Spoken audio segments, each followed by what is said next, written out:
Hi friends, പുതിയ രാഷ്ട്രങ്ങൾ കെട്ടിപ്പടുക്കുന്നു എന്ന ചാപ്റ്ററിലെ അമേരിക്കൻ സ്വാതന്ത്ര്യ സമരത്തെപ്പറ്റി നമ്മൾ കണ്ടു കഴിഞ്ഞു. ഇനി അടുത്തത് റഷ്യൻ വിപ്ലവത്തെപ്പറ്റിയാണ്. റഷ്യയിൽ ഭരണം നടത്തിയിരുന്ന സ്വേച്ഛാധിപതികളായ ഭരണാധികാരികളായിരുന്നു സാർ ചക്രവർത്തിമാർ.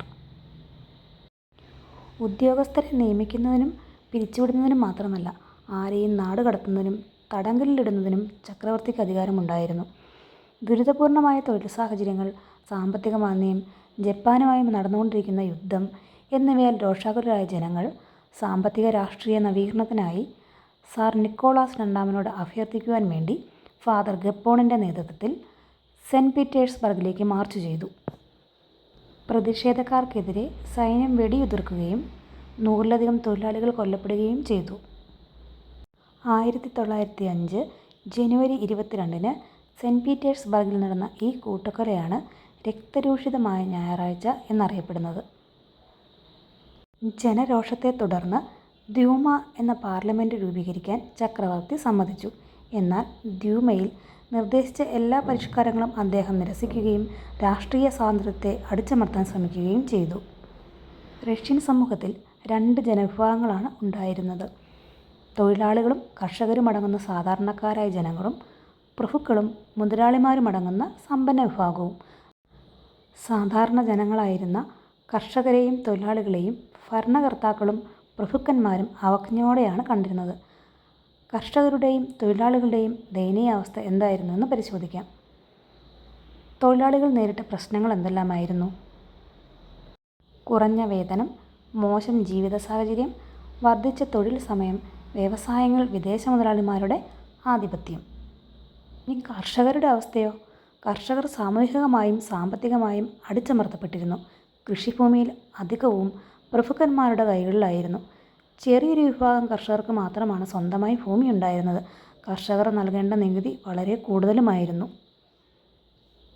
ആധിപത്യവും ചൂഷണവും കർഷകർക്കും തൊഴിലാളികൾക്കുമിടയിൽ ട്രേഡ് യൂണിയനുകൾ രൂപീകരിക്കുന്നതിന് കാരണമായി. ഇത് അവരിൽ രാഷ്ട്രീയ ബോധം വളരുന്നതിനിടയാക്കി. ഈ പശ്ചാത്തലത്തിലാണ് രാഷ്ട്രീയ പാർട്ടികൾ രൂപീകൃതമാകുന്നത്. അവയിൽ ഏറ്റവും പ്രധാനപ്പെട്ടതിനെക്കുറിച്ച് പരിശോധിക്കാം. Social democratic workers party.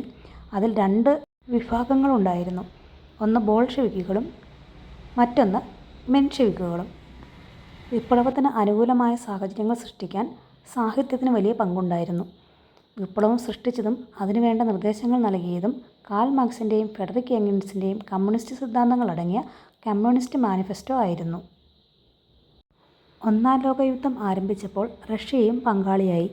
ആയുധങ്ങളുടെ കുറവും പരിശീലനത്തിൻ്റെ അഭാവവും മൂലം ആയിരക്കണക്കിന് സൈനികർ കൊല്ലപ്പെട്ടു.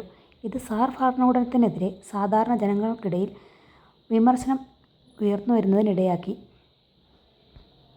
അതോടൊപ്പം ആ സമയത്ത് റഷ്യയിലുണ്ടായ ദൗർലഭ്യം പ്രശ്നങ്ങൾ രൂക്ഷമാക്കി. 1917 മാർച്ച് 8-ന് ഏകാധിപത്യം നശിക്കട്ടെ എന്ന മുദ്രാവാക്യമുയർത്തി സ്ത്രീ തൊഴിലാളികൾ മുൻപന്തിയിൽ നിന്നുകൊണ്ട് പെട്രോഗ്രാഡിൽ പണിമുടക്കും മാർച്ചും നടത്തി. ഇതിനെ നേരിടാനയച്ച പട്ടാളക്കാരാകട്ടെ തൊഴിലാളികളുടെ പക്ഷത്ത് ചേർന്നു. സാർ നിക്കോളാസ് രണ്ടാമനെ 1917 മാർച്ച് 15-ന് സ്ഥാനഭ്രഷ്ടനാക്കിക്കൊണ്ട് മെൻഷെവിക്കുകളുടെ നേതാവായ അലക്സാണ്ടർ കെരൻസിയുടെ കീഴിൽ ഒരു താൽക്കാലിക ഗവൺമെൻറ് രൂപീകരിച്ചു. ഈ വിപ്ലവം ഫെബ്രുവരി വിപ്ലവം എന്ന് അറിയപ്പെടുന്നു. റഷ്യൻ വിപ്ലവത്തെ പൂർണ്ണതയിലേക്ക് എത്തിച്ചത് ബോൾഷെവിക് പാർട്ടിയുടെ നേതാവായ ലെനിനായിരുന്നു. താൽക്കാലിക ഗവൺമെൻറ് മുതലാളിമാരുടേതാണെന്നും അത് ജനങ്ങൾക്ക് സമാധാനവും ഭക്ഷണവും സ്വാതന്ത്ര്യവും അനുവദിക്കുകയില്ലെന്നും അതിനാൽ അതിൻ്റെ സ്ഥാനത്ത് സോവിയറ്റുകളുടെ ഗവൺമെൻറ് വരണമെന്നും അദ്ദേഹം വാദിച്ചു. അദ്ദേഹം പുതിയ ആശയങ്ങൾ മുന്നോട്ട് വച്ചു. അവ എന്തൊക്കെയായിരുന്നെന്ന് നോക്കാം.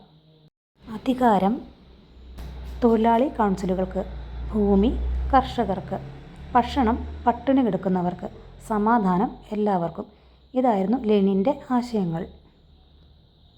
ഈ ലക്ഷ്യം നേടിയെടുക്കുന്നതിനായി രൂപീകരിച്ച സൈനിക വിഭാഗമായിരുന്നു ചുവപ്പ് കാവൽസേന. ബോൾഷെവിക് സംഘങ്ങൾ തപാൽ ടെലിഫോൺ കേന്ദ്രങ്ങൾ, തീവണ്ടി സ്റ്റേഷനുകൾ, ബാങ്കുകൾ എന്നിങ്ങനെ പെട്രോഗ്രാഡിലെ പ്രധാന സ്ഥാപനങ്ങളെല്ലാം പിടിച്ചെടുത്തു.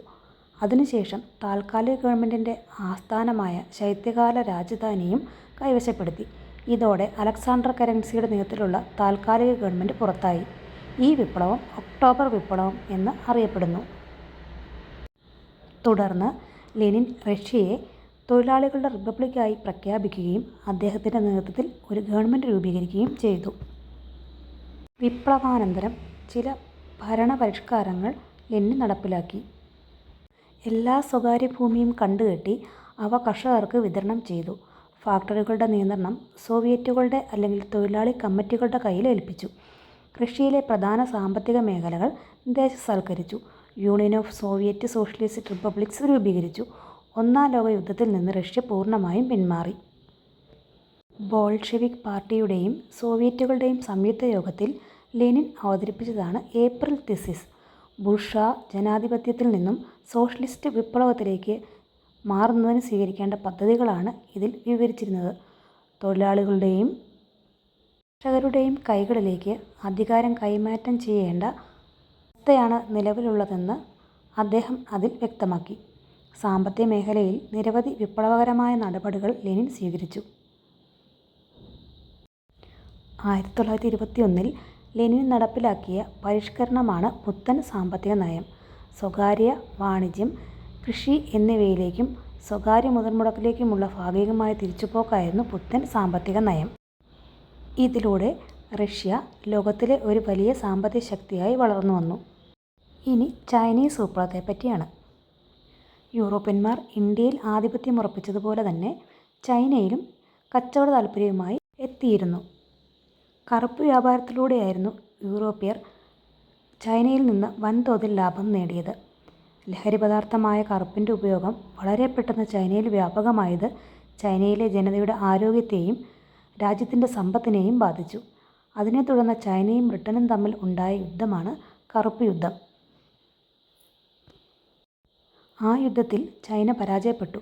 അതിനെ തുടർന്ന് നാങ്കിങ് ഉടമ്പടി പ്രകാരം ചൈനയിലെ പ്രധാന തുറമുഖങ്ങളെല്ലാം വിദേശ വ്യാപാരത്തിനായി തുറന്നു കൊടുക്കേണ്ടി വന്നു.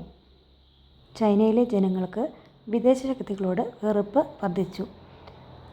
അങ്ങനെ രൂപം കൊണ്ട ഒരു രഹസ്യ സംഘടനയായിരുന്നു ബോക്സർമാർ. അവരുടെ ചിഹ്നം ബോക്സർമാരുടെ മുഷ്ടി ആയിരുന്നു. യൂറോപ്യൻ അധിനിവേശത്തിനെതിരെ അവർ നടത്തിയ ലഹളയാണ് ബോക്സർ ലഹള. ചൈന ഭരിച്ചിരുന്നത് മാഞ്ചു രാജവംശമായിരുന്നു. വിപ്ലവത്തിന് ശേഷം ചക്രവർത്തി ചൈനയിൽ ചില പരിഷ്കാരങ്ങൾ നടപ്പിലാക്കി. പാശ്ചാത്യ വിദ്യാഭ്യാസം ചൈനയിൽ നടപ്പിലാക്കി. യൂറോപ്യൻ രാജ്യങ്ങളിലെ രാഷ്ട്രീയ വ്യവസ്ഥിതികളെക്കുറിച്ച് പഠിക്കുന്നതിന് ഒരു കമ്മീഷനെ നിയമിച്ചു. ചക്രവർത്തിയുടെ ഇത്തരം പരിഷ്കാരങ്ങൾ ചൈനയിലെ ജനങ്ങളെ തൃപ്തിപ്പെടുത്തിയില്ല. ചൈന ഭരിച്ചിരുന്ന മഞ്ചു രാജവംശത്തെ അധികാരത്തിൽ നിന്ന് പുറന്തള്ളിയാൽ മാത്രമേ പാശ്ചാത്യ ശക്തികളിൽ നിന്ന് ചൈനയെ മോചിപ്പിക്കാൻ കഴിയൂ എന്ന് ജനങ്ങൾ വിശ്വസിച്ചു. ഇവർക്ക് നേതൃത്വം നൽകിയത് ഡോക്ടർ സൺ യാറ്റ്സൻ ആയിരുന്നു. അദ്ദേഹം ദേശീയത, ജനാധിപത്യം, സോഷ്യലിസം എന്നീ ആശയങ്ങൾ മുന്നോട്ട് വച്ചു.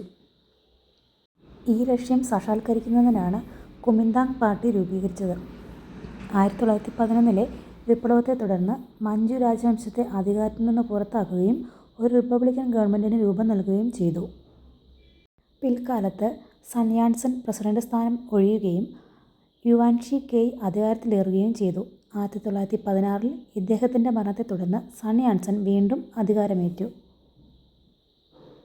ചൈനയിൽ സാമൂഹിക പരിഷ്കരണത്തിന് സാധ്യതയില്ല എന്ന് മനസ്സിലാക്കിയ അദ്ദേഹം പുരോഗമന റിപ്പബ്ലിക് സ്ഥാപിക്കുന്നതിനായി ചൈന പുനരുജ്ജീവന സംഘം സ്ഥാപിച്ചു. ഇതാണ് പിന്നീട് കുമിന്താങ് പാർട്ടിയായി മാറിയത്. ചൈനീസ് വിപ്ലവത്തിൻ്റെ പിതാവായിട്ടാണ് സൺ യാറ്റ്സൻ അറിയപ്പെടുന്നത്. കർഷകർക്കും തൊഴിലാളികൾക്കുമിടയിൽ സ്വാധീനമുണ്ടാക്കാൻ 1921 മാവോ സേതൂങ്ങിൻ്റെ നേതൃത്വത്തിൽ രൂപീകരിച്ച ചൈനീസ് കമ്മ്യൂണിസ്റ്റ് പാർട്ടിക്ക് കഴിഞ്ഞു. സൺ യാറ്റ്സൻ്റെ മരണത്തെ തുടർന്ന് അധികാരത്തിലെത്തിയ ചിയാങ് കൈഷക്ക് കൽക്കരി, ഇരുമ്പ് എന്നിവയുടെ ഉൽപ്പാദനം, ബാങ്കിങ്, ഇൻഷുറൻസ്, വിദേശ വ്യാപാരം എന്നിവ വിദേശ ശക്തികൾക്ക് തുറന്നുകൊടുത്തു. തൽഫലമായി എല്ലാ മേഖലകളിലും വിദേശ ശക്തികൾ നിയന്ത്രിച്ചു. ഇതിലൂടെ അവർ വൻ തുക ചൈനയിൽ നിന്ന് കൈവശപ്പെടുത്തി. ഈ നയങ്ങളെ മാവോ സേതൂങ്ങിൻ്റെ നേതൃത്വത്തിലുള്ള കമ്മ്യൂണിസ്റ്റ് പാർട്ടി എതിർത്തു. ചുവപ്പ് സേന ഇത്തരം ചെറുത്തുനിൽപ്പുകൾക്ക് നേതൃത്വം നൽകി. 1934 കർഷകരെയും തൊഴിലാളികളെയും സംഘടിപ്പിച്ചുകൊണ്ട് മാവോ സേതൂങ് തൻ്റെ പ്രസിദ്ധമായ ലോങ് മാർച്ച് സംഘടിപ്പിച്ചു.